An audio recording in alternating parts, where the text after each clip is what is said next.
Good morning. About time to begin our Bible class this morning. Beautiful Lord's Day. Nice sunny day. Good to see everybody out here this morning. And we're going to jump back into our study of Matthew chapter 24. Before we do this morning, let's begin with a word of prayer. Let's pray.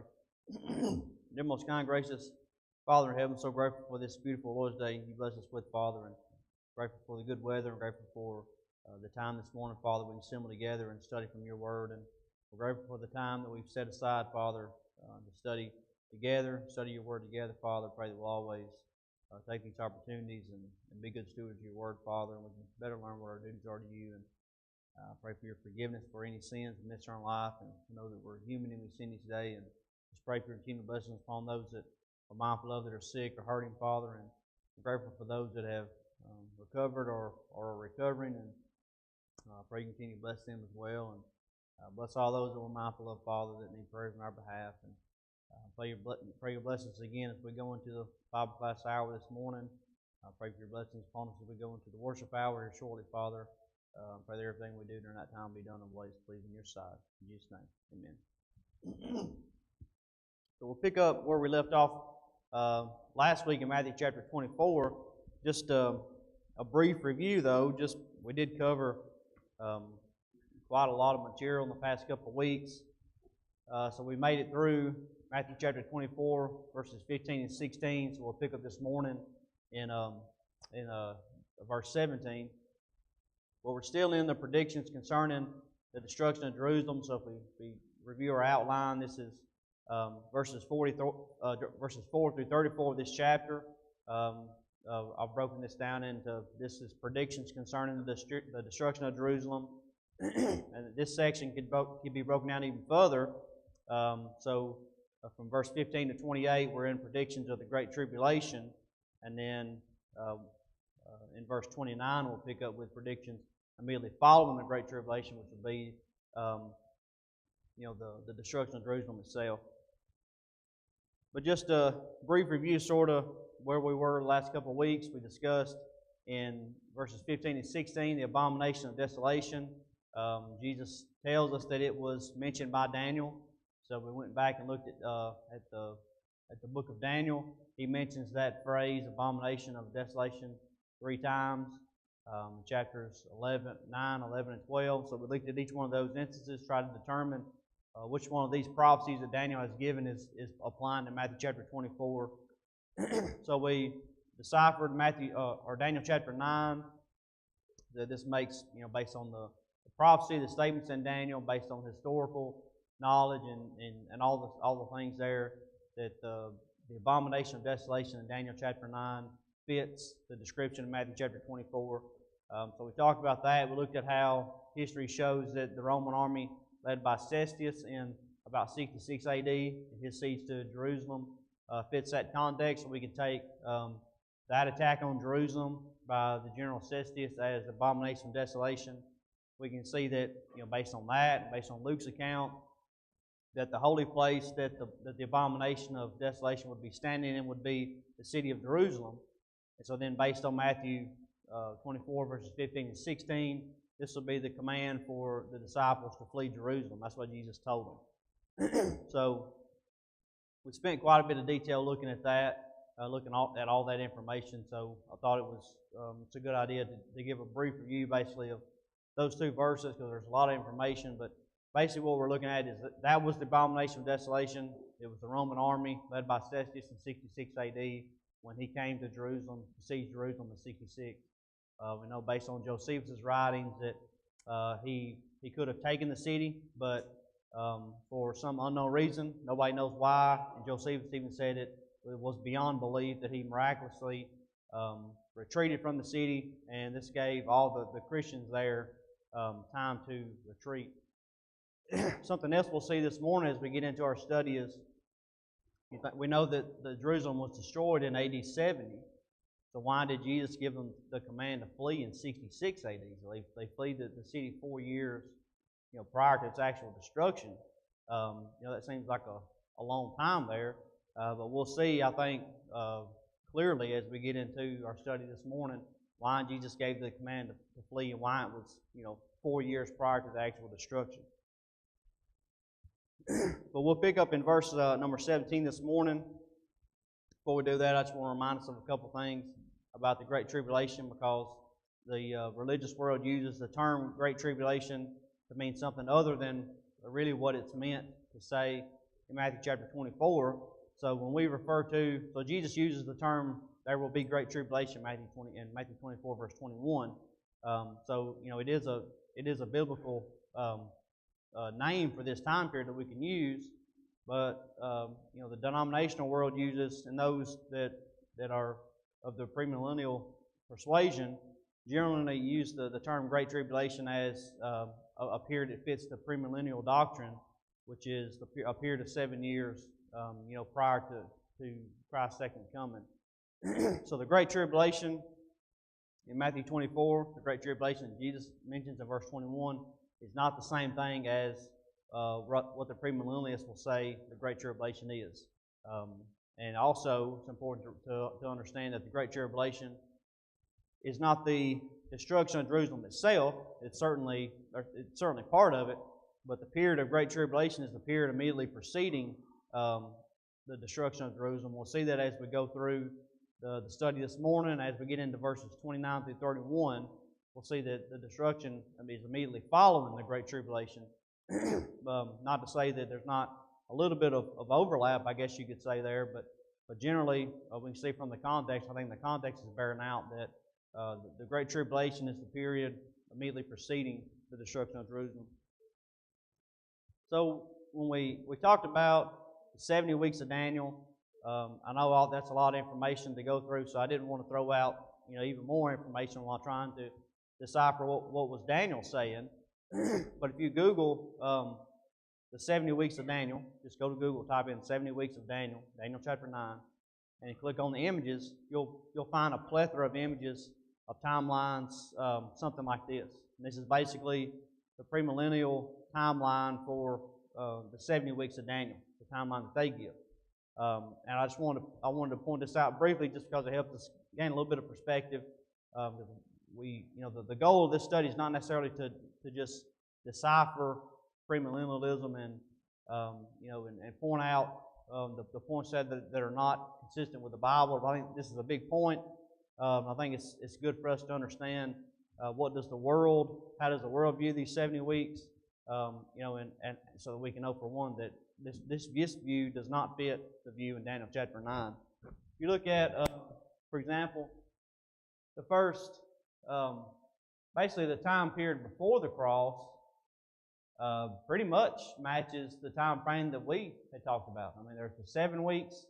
They've got the 3 periods that we talked about: 7 weeks, 62 weeks, and 1 week.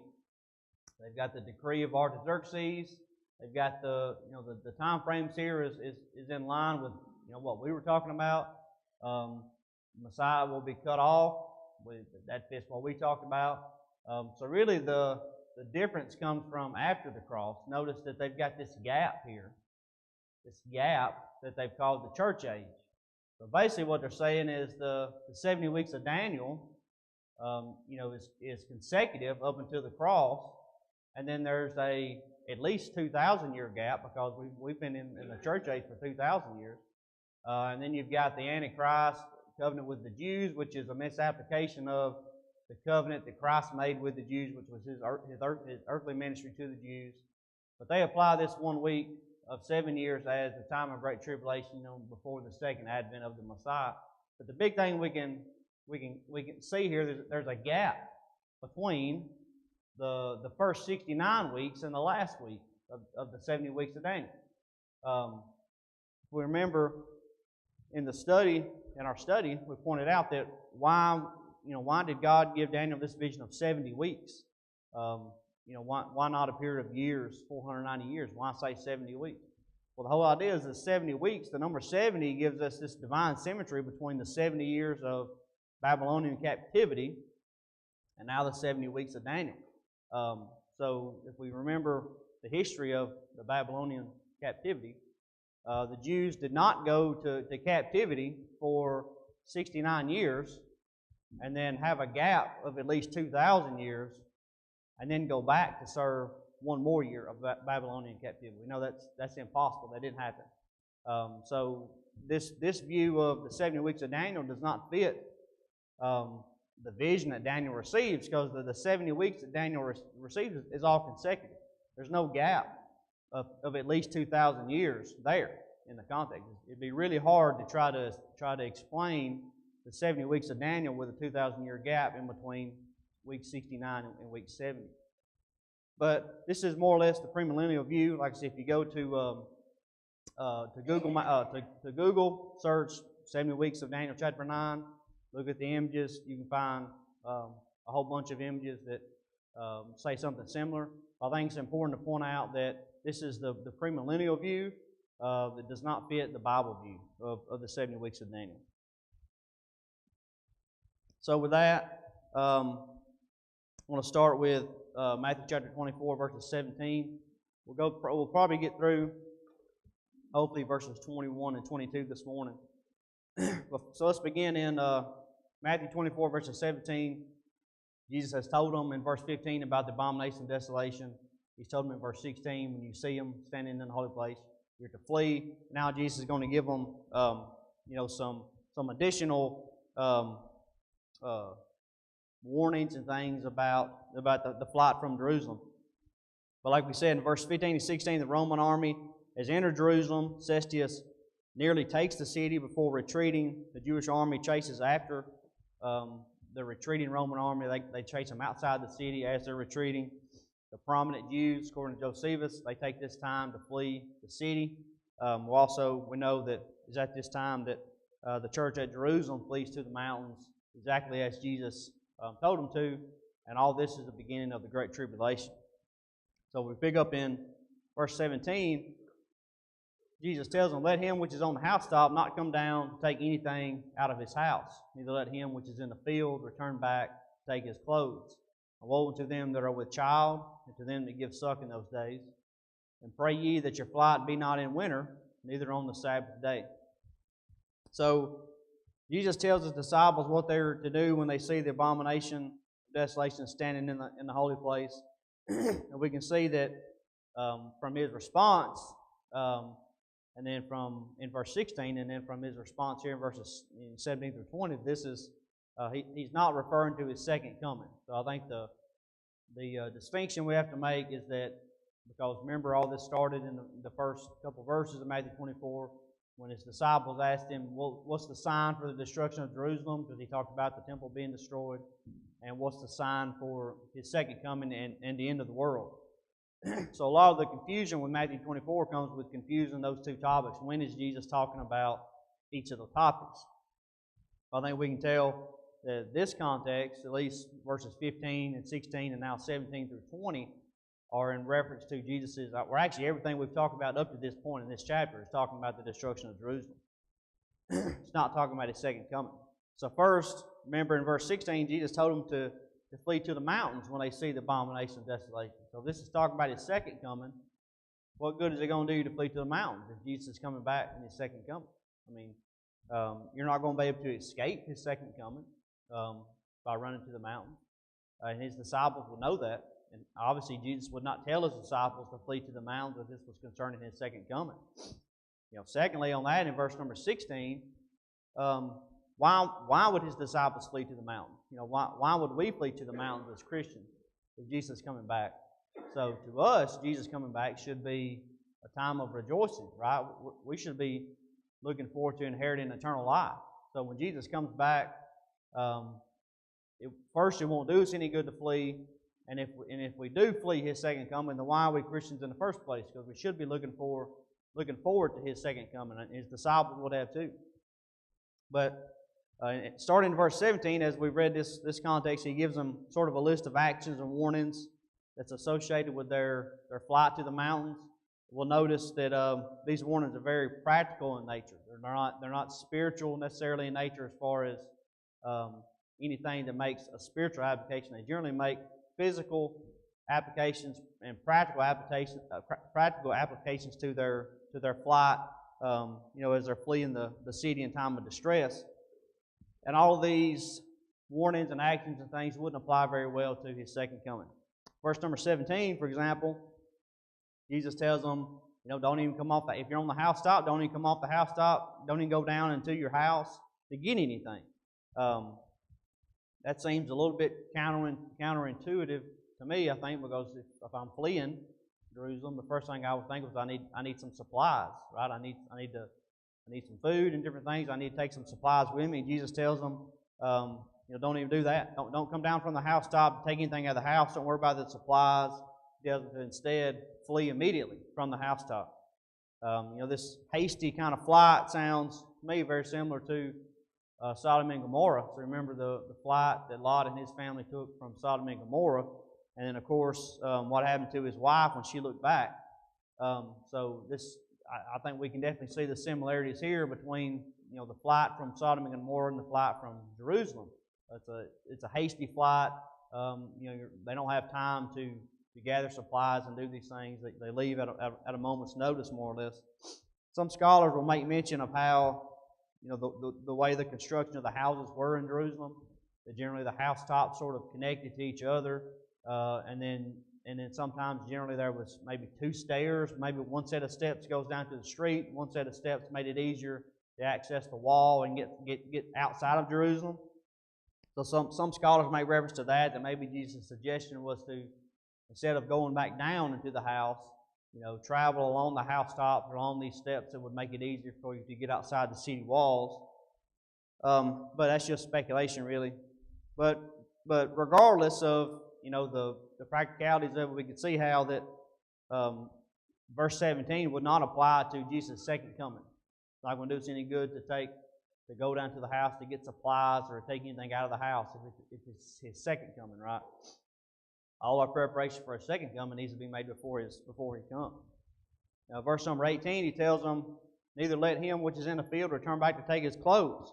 So some say that it was common practice for the farmers to wear their outer garment or their cloak to the field. Maybe it's a little bit cooler in the morning.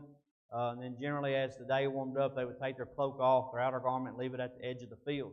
Jesus is telling them, don't even worry about returning to the edge of the field to grab your outer garment. Just leave. Leave your clothes in the field and go. I think this will also apply to returning to the house to take your clothes. He told them in verse 17, don't go back into the house. Would make sense. Verse 18, similar. If you're in the field, don't worry about going back to the house to get your clothes. Leave your cloak at the edge of the field and instead flee immediately. And again, this could apply, to not apply to his second coming. Why are we going to need our cloak or outer garment or any sort of clothes if this is Jesus' second coming? This sense of urgency here is the same as it is in verse number 17. When you see the abomination of desolation, then you need to leave immediately. Don't worry about all the things that you need to take. Instead, just get out of the city. So we see the sort of practical aspects of this that apply to something physical like the flight from Jerusalem, but would not apply to Jesus' second coming. Verse number 19, he says, woe to them that are with child and to them that give suck in those days. So the word woe here is the same woe that's used in Matthew 23 for the woes unto the scribes and the Pharisees that we looked at. And it's an exclamation of grief. Jesus, making the point to say that those that are with child or those that were pregnant or those that are nursing, infants, woe to them during this time. That this would be, he's giving an exclamation of grief on their behalf because of the additional hardship that this would place upon them while you're fleeing Jerusalem. You imagine it would be hard enough to, especially if you live, Jerusalem is your home, this is where you live, for example. It'd be hard enough to leave at a moment's notice, not taking any supplies, not taking anything, not knowing exactly what's going to happen. We know the army is coming. And it would be a difficult journey to go flee to the mountains, but it would be made even more difficult if you were pregnant, for example, or if you were nursing a small child. That would make it even more difficult. So Jesus gives us this exclamation of grief for them. Again, this is a practical warning, a practical application. What difference is it going to make if you're pregnant or nursing an infant on Jesus' second coming? It's not going to make any difference. But for this flight from Jerusalem, it would make a significant difference. This mother would have much greater hardship on herself for traveling. Jesus tells them then in verse 20, pray that your flight be not in winter, neither on the Sabbath day. And again, this is because these two things would specifically hinder their journey, their flight from Jerusalem. The word winter means stormy or rainy weather or the winter season. So it seems likely that the winter season would have been, I don't know the climate there in ancient Judea, but at least the word there says stormy or rainy weather, so we can at least understand that The winter season would have been a rainy season. I'm not sure how cold it got, if it got as cold as our winters do or not, but at least it would have been rainy. So if you think about traveling from Jerusalem to the mountains, even today, some of our mountain roads are in not terribly good shape. At least most of them are either paved or gravel or something like that. I would assume that most of the mountain roads, and maybe even a lot of the roads coming from Jerusalem at this time, would have been dirt roads. The Romans had paved roads, but they weren't, in a massive system of paved roads necessarily like our highways and roads are today. So you'd imagine that the roads out of Jerusalem, especially up into the mountains, were probably dirt roads. So if it's a rainy season, now your dirt road has become a mud road. That would obviously hinder your travel, hinder your flight from Jerusalem, would slow you down. So those escaping, this would hinder their journey. So they were relying on Jesus' words for deliverance, because He's the one that told them when to flee. But you can see here He's also telling them to rely on God as well, because they're supposed to pray that their flight will not be in winter. So if they pray that God will help them not only in showing them the time to flee, but also help them during their flight, and deliver them from the destruction of Jerusalem. But again, that's a very practical application there, that your flight is not going to be in winter. So Jesus also tells them to pray that their flight is not on the Sabbath. Some mistakenly take this as evidence that His disciples were supposed to uphold the Sabbath day, because you could only go a Sabbath day journey, which wasn't very far. It obviously wouldn't get you very far outside Jerusalem. We know that we're told several times that the Mount of Olives was outside Jerusalem, which is where Jesus is standing. And then that was a Sabbath day journey, so it wasn't very far. But some would mistakenly apply this and say that the disciples were still following the Sabbath day, but that's not the case. At this time, 66 AD, that most of these disciples would have been Christians for about 30 years, right? The church would have been established for about 30 years. So it was not that they were following the Sabbath. That's not why Jesus is telling them to pray that it's not on the Sabbath. But again, this is something that would hinder their journey. You got a question, Roger?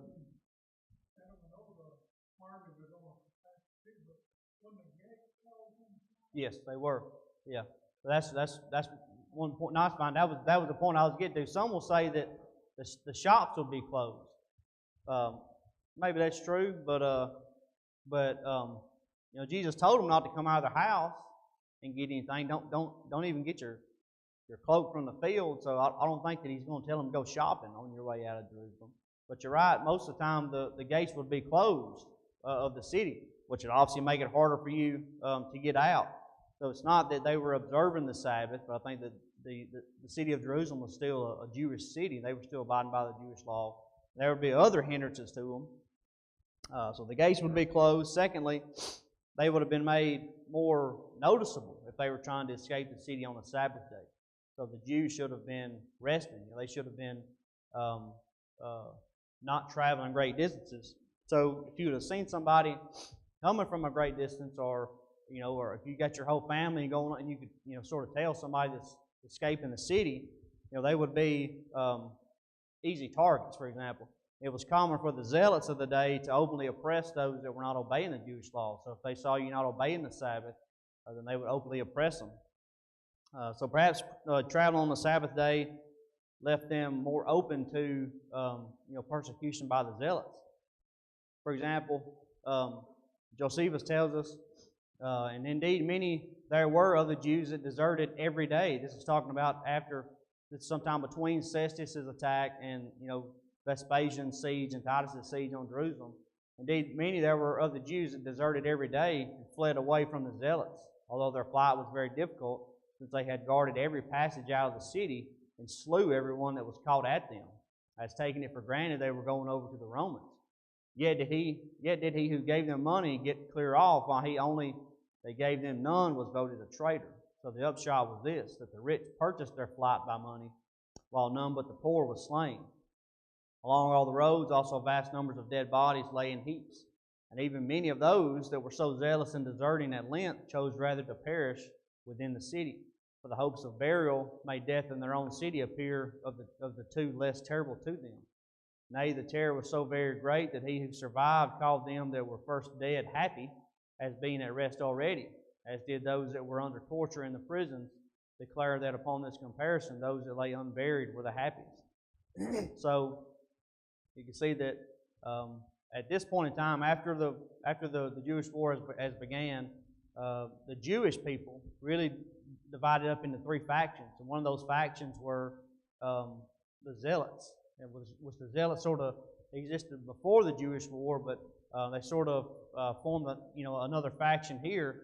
And what's really sad is that not only are the Jews at war with Rome, but they're at war with themselves. And actually, a lot of the Great Tribulation, we'll look as we go through the rest of this study this morning, a lot of the Great Tribulation was caused by themselves, not as much by the Romans, but was self-inflicted by the Jews, by the Zealots and others that inflicted upon their own people. But so you can see here that the Zealots blocked up the passages out of the city, and they would kill them if they saw you fleeing, because they assumed that you were going over to the side of the Romans. So you can see again, Jesus' warning for the disciples to flee in 66 AD made a lot of sense, because they would be much more hindered if they tried to flee, during this time. For example, when the Zealots were killing everybody. So third, I think getting out of the city would be one thing, but getting transportation to the mountains is probably a different thing. I don't know if they walked the whole way, but I imagine if you tried to get transportation such as horses or camels or something to get to the mountains, then maybe you might have difficulty getting some kind of transportation on the Sabbath day. But Jesus tells them to pray that their flight not be in winter or on the Sabbath day because of the hindrances that would give to them. But it's easy to see that the events that Jesus is referring to here are physical events, associated with the tribulation period immediately preceding the destruction of Jerusalem. And these are not events that would have anything to do or any application with His second coming. So a lot of the commentators, even a lot of commentators from the premillennial doctrine, will agree on this point, that this is talking about a physical flight from Jerusalem, for the destruction of Jerusalem, that it's not necessarily talking about Jesus' second coming. However, but the issue really begins, in my mind, starting to try to decipher some of the following verses, especially 29 through 31. The temptation there is to apply those verses to Jesus' second coming. And we'll see how that's not the case as we get there. But in order to do that, in order to understand the context, I think it's incredibly important to understand the context as we're moving through. What's the flow of the information? What is Jesus talking about? And keep ourselves on track and not allow ourselves to be, tripped up by the language that comes later in the chapter. But it's important, I think, as we go through Matthew 24 to keep these in the forefront of our mind, that this is everything that Jesus said up to this point has been in relation to the destruction of Jerusalem. And it's not until we get a piece of information that clearly states He's talking about something else that we could reasonably assume that He's changed subjects on us, right? Remember, one of the points we made from the very beginning of our study is God is not the author of confusion. It makes much less sense that Jesus would be jumping around between topics than He would to answer one question and then move on to the second question. So that's just a little. This is it's easy for us to see that this is not talking about His second coming, but I think it's important for us to to make that clear as we go through our study, so we can keep the context here in the forefront of our mind. So moving on to Matthew 24, verse 21, Jesus says, "For then shall be great tribulation, such as was not since the beginning of the world to this time, no, nor ever shall be." So then Jesus predicts the dire situation that would be present at that time, great tribulation. He says that this tribulation will be worse than anything that's been on the world before now. It's going to be worse from anything from now to the end of the world. It'll be the worst tribulation that the world has ever seen. And some of the information we'll look at this morning shows that I think that to be true. There were some terrible things that happened to the Jewish people there in Jerusalem. But I think it's important to understand The timing that's mentioned, Jesus says, "For then shall be great tribulation." The period of great tribulation will come after the abomination of desolation stands in the holy place, or the city of Jerusalem, which we know was Cestius and his army. So sometime after that, the great tribulation is going to come upon them. So we know that Cestius had retreated from Jerusalem in about 66 A.D., and the Jewish rebels continued their war with Rome, their assault on the Roman garrisons and the Roman cities, and they continued to take these garrisons in these cities. They continued to battle the Romans even after Cestius had retreated. So to the Jews, the retreat of Cestius it bolstered their faith in their own actions, right? Now they thought, we've repelled the Roman invaders. So they were encouraged by Cestius' retreat.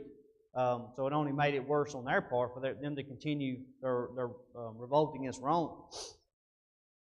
So after Cestius retreats from Jerusalem, Josephus tells us when Nero was informed of the Romans' ill success in Judea, talking about Cestius, a concealed consternation and terror, as is usual in such cases, fell upon him. Although he openly looked very big and was very angry, and said that what had happened was rather owing to the negligence of the commander than to any valor of the enemy. And as he was deliberating to whom he should commit the care of the East, now it was in so great a commotion, and who might be best able to punish the Jews for their rebellion, and might prevent the same distemper from seizing upon the neighboring nations also. And he found no one but Vespasian equal to the task, and able to undergo the great burden of so mighty a war, seeing he was growing an old man already in the camp, and from his youth had been exercised in warlike exploits. So after Cestius' retreat, Nero is angry that his army has retreated. He attributes that retreat not to Jewish valor, but to the negligence of his commander. So now Nero is angry. He certainly doesn't want surrounding areas to see the Jewish revolt and then bolster them to revolt against Rome. So he's looking for somebody who can best accommodate, snuffing out this revolt, and he sees Vespasian, who is a Roman general, as the only one capable of doing this. At this time, he had made a name for himself by the Roman invasion of Britain and different other wars throughout the empire there. So now Nero appoints Vespasian as basically supreme commander of the war against of the Jews. But he goes to snuff out the Jewish attack. Vespasian begins his attack around 68 A.D., so it's been a couple of years. But he goes and sort of methodically takes back all the cities and all the garrisons that's been taken, taking them back from the Jews, with his ultimate goal being, Jerusalem is sort of the last stop along the way. Now Vespasian had fortified all the places round about Jerusalem and erected citadels at Jericho and Adida, and replaced garrisons in them both, partly out of his own Romans and partly out of the body of his auxiliaries. And now the war having gone through all the mountainous country and all the plain country also, those that were at Jerusalem were deprived of the liberty of going out of the city. For as to such as had a mind to desert, they were watched by the zealots. And as to such as were not yet on the side of the Romans, their army kept them in by encompassing the city round about on all sides. So again, think about why did Jesus tell them to retreat from the city, flee from the city in 66 A.D.? Well, now we see in around 68 A.D., you couldn't retreat from the city. The city was completely blocked off by the Roman army and by the zealots, the Jewish people keeping their own people in the city. Now the Romans, although they were greatly distressed in getting together their materials, raised their banks in 1 and 20 days after they had cut down all the trees that were in the country that adjoined to the city, and that for 90 furlongs round about, as I have already related. And truly the very view itself of the country was a melancholy thing, for those places which were before adorned with trees and pleasant gardens were now become a desolate country every way, and its trees were all cut down, nor could any foreigner that had formerly seen Judea and the most beautiful suburbs of the city, and now saw it as a desert, but lament and mourn sadly at so great a change. For the war had laid all the signs of beauty quite waste, nor if anyone that had known the place before had come on a sudden to it now, would he have known it again. But though he were at the city itself, yet would he have inquired for it notwithstanding. So Josephus tells us that the Romans raised their banks, so they would have built these earth walls and trenches around the city. They cut down all the lumber, all the trees around Jerusalem to make these banks that he says they made. They made them in 21 days, and just really decimated the woodlands around the area to the point that he says if you were to come back, you wouldn't even recognize the area. But again, the Romans have raised these banks and these trenches against Jerusalem, and now there's no escape. You can't get out now. If you hadn't got out before 68 A.D., at least 68 A.D., you wasn't getting out now for sure. I also see from Max Demont's book, The Sealed Coffin, he says, to make sure that no food or water supply would reach the city from the outside, Titus completely sealed off Jerusalem from the rest of the world with a wall of earth as high as the stone wall around Jerusalem itself.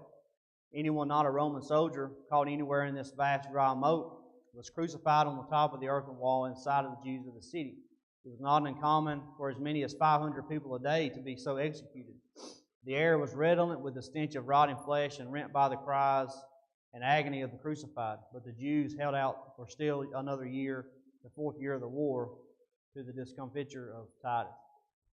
So this is a little bit later. This is when Titus comes he ends up destroying the city in 70 A.D. So it's a little bit later than Vespasian's siege on the city. But the purpose of it pointed out now is to see again the state of the Jews only got worse as the time went on. Now Titus has raised an earthen wall as large as the walls of the city of Jerusalem itself. So I bring that up to say this is exactly what Jesus said would happen in Luke chapter 19, verse 41 through 44. Remember, we looked at this several times in our past study. When Jesus comes to the city, this is the last time he approaches Jerusalem. He knows he will not leave Jerusalem alive, but he weeps over the city. And when he was come near, he beheld the city and wept over it, saying, If thou hadst known even now, at least in this thy day, the things which belong unto thy peace. But now they are hid from thine eyes. For the day shall come upon thee, that thine enemy shall cast a trench about thee, and compass thee round, and keep thee in on every side, and shall lay thee even with the ground, and thy children within thee, and they shall not leave in thee one stone upon another, because thou knowest not the time of thy visitation. So verse 17 really reflects exactly what we're seeing now, the lead up to the final destruction of Jerusalem. There's trenches and banks all around the city. The people are kept in on every side. And then verse 18 will be the final destruction of Jerusalem. We'll see this exactly uses description there in verse 18 as well. But sort of carrying on with the attack against the Jews. So now Vespasian is appointed the leader of the revolt. It's his job to snuff out the Jewish revolt. So Josephus then tells us that Vespasian had moved his army out of Caesarea on the 5th of the month Dacius and launched a campaign against the areas of Judea which had not yet been subdued. Vespasian had reduced the whole area in the vicinity of Jerusalem and returned to Caesarea, where he heard of the disturbances in Rome and Vitellius' ascension as emperor. This was common talk among the soldiers, at first in small groups. But then these groups coalesced and gave support to each other, and the whole army proclaimed Vespasian emperor and called on them to save the empire from the danger now threatening it. He explained at length his many reasons for rejecting high office, but these fell on deaf ears, and in the end he accepted their nomination. The citizens, revived at last of their fears, triumphantly acclaimed Vespasian emperor and held a festival and joint celebration of his confirmed accession and the overthrow of Vitellius. With the whole empire now established on a secure basis and the situation in Rome secured sooner than anyone could have hoped, Vespasian turned his attention to the remnants of Judea. He himself was keen to set out for Rome, but he sent his son Titus with a select force to see the destruction of Jerusalem.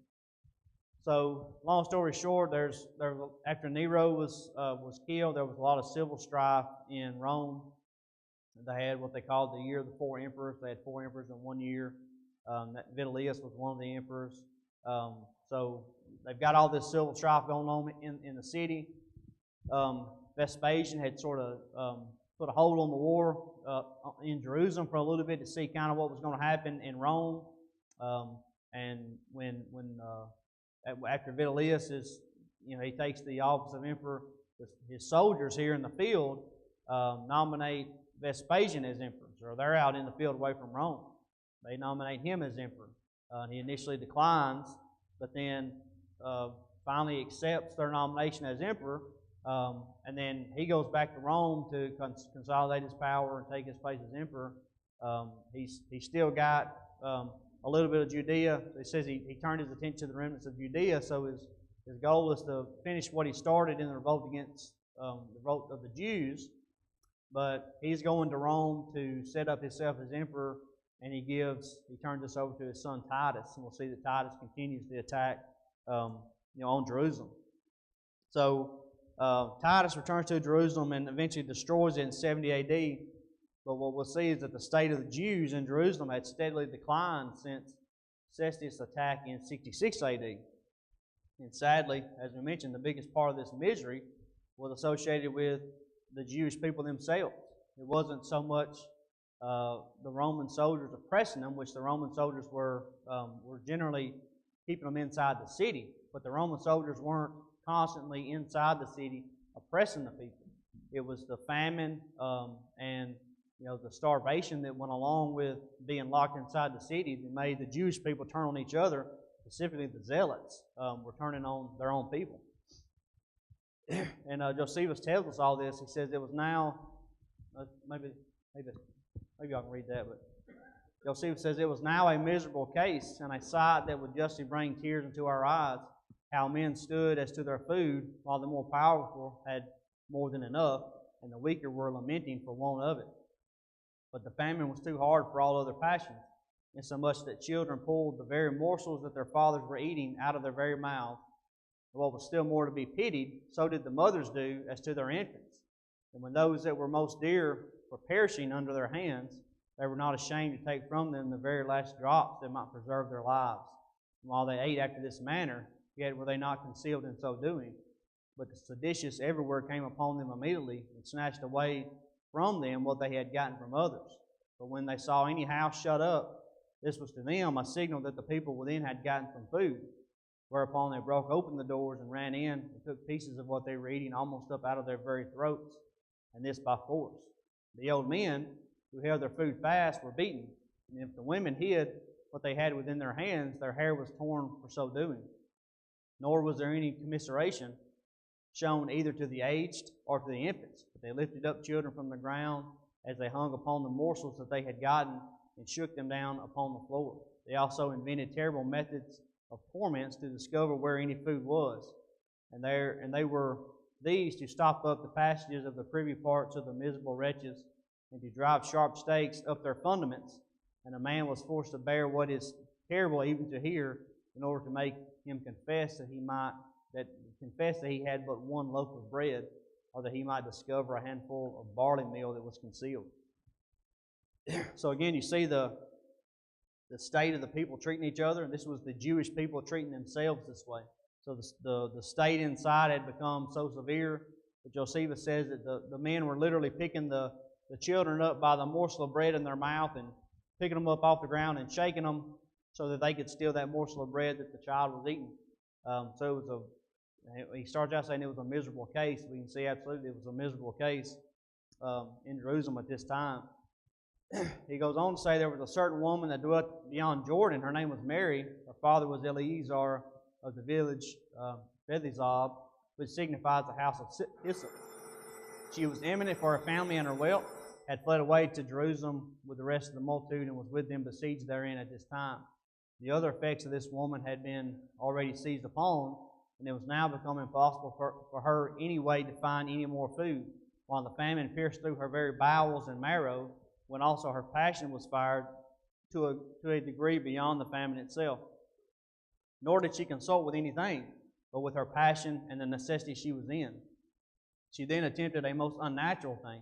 And snatching up her son, who was a child sucking at her breast, she said, O thou miserable infant, come on, be thou my food, and be thou a fury to these seditious varlets, and a byword to the world, and which is all that is now wanting to complete the calamities of us Jews.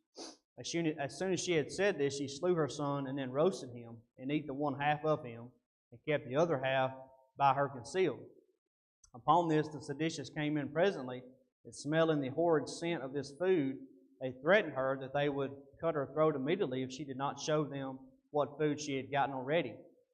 Hereupon they were seized with a horror and amazement of mind, and stood astonished at the sight, after which those men went out trembling, being never so much affrighted at anything as they were at this, and with some difficulty they left the rest of that meat to the mother. So you've got a mother who is now killed her own child to eat. She was starving so bad, and obviously that's a horrible picture to paint. But you can see even the reaction to the people that came in to steal her food was so bad that once they realized what she had done, they just left. They weren't interested in stealing this food. They said they had never seen anything that had astonished or frightened them as much as what they had seen, so they just left. And again, there's plenty of examples of this. This is again, this is a little bit later. This is actually during when Titus is about to destroy the city. So the Roman soldiers are in Jerusalem. They're destroying the city. This is a little bit later. This is during the destruction, which we said is not the same as the Great Tribulation, but I think this paints a picture of how bad the tribulation was. When the Roman soldiers went in numbers into the lanes of the city with their swords drawn, they slew those whom they overtook without, and set fire to the houses whither the Jews were fled, and burned every soul in them, and laid waste a great many of the rest. So this is the destruction of the city. And when they were come to the houses to plunder them, they found in them entire families of dead men, and the upper rooms full of corpses, that is, of such as died by the famine. They then stood in a horror at this sight, and went out without touching anything. But although they had this commiseration for such as were destroyed in that manner, yet had they not the same for those that were still alive. But they ran every one through whom they met with, and obstructed the very lanes with their dead bodies, made the whole city run down with blood to such a degree, indeed, that the fire of many of the houses was quenched with these men's blood. So the destruction was obviously horrific. But the soldiers go in, they're killing everybody they come in contact with. But it says that they go into these houses and the people had died from the famine. The soldiers were so taken back by this that they just left. They didn't plunder the house. The sight was so horrible for them that they just left. They just shut the door, and didn't plunder that house. But they continued to kill the Jews in the streets. So again, this was a little bit later, but I think it shows how bad the Great Tribulation was, and that these people, entire families, died in their homes due to the famine. They just literally stayed in their homes and starved to death. Josephus also gives accounts of people chewing on their leather shoe straps, or going out to the cow patties and the sewers of the place and finding whatever food they could possibly find. So people were literally in a horrible state. But it comes as no surprise to me that Jesus told his disciples to flee Jerusalem about 4 years prior to the actual destruction. We can see how all the events, all the things that we've mentioned this morning, show clearly why he gave this command. He gave them the command to flee in 66 AD because the ability to flee after that would have been much, much more difficult. And it would have been more likely that they would have been trapped inside the city like the Jews were. So, again, we can see this divine revelation coming to his disciples from Jesus. He knew exactly when they needed to leave. He told them exactly when to leave. Told them exactly what the sign would be. And we've shown that history shows us that there were 0 Christians that died in the destruction of Jerusalem. However, we can see the horrible state that the Jews endured all the way up into the actual destruction itself. So maybe we've got time for verse 22 when we finish this morning. Jesus then told them, except those days should be shortened, there should no flesh be saved. But for the elect's sake, those days shall be shortened. So I think it's most likely that the word flesh there is in reference to the Jews. Unless these days be shortened, we saw the calamities of the Jews that's going on in Jerusalem. Unless the days were shortened, then there should be no Jewish flesh left on the earth, basically. I think it's what that's saying. But for the elect's sake, for the sake of the Christians, for the disciples of Christ, Jesus says that those days will be shortened. God will shorten those days for his elect, and He'll shorten them by the destruction of Jerusalem. The city will ultimately be destroyed, and that's going to bring an end to all the tribulation. But we can certainly see how great the tribulation was, and all this was leading up to the destruction of Jerusalem. So we don't have any time for comments, but thanks for your attention this morning.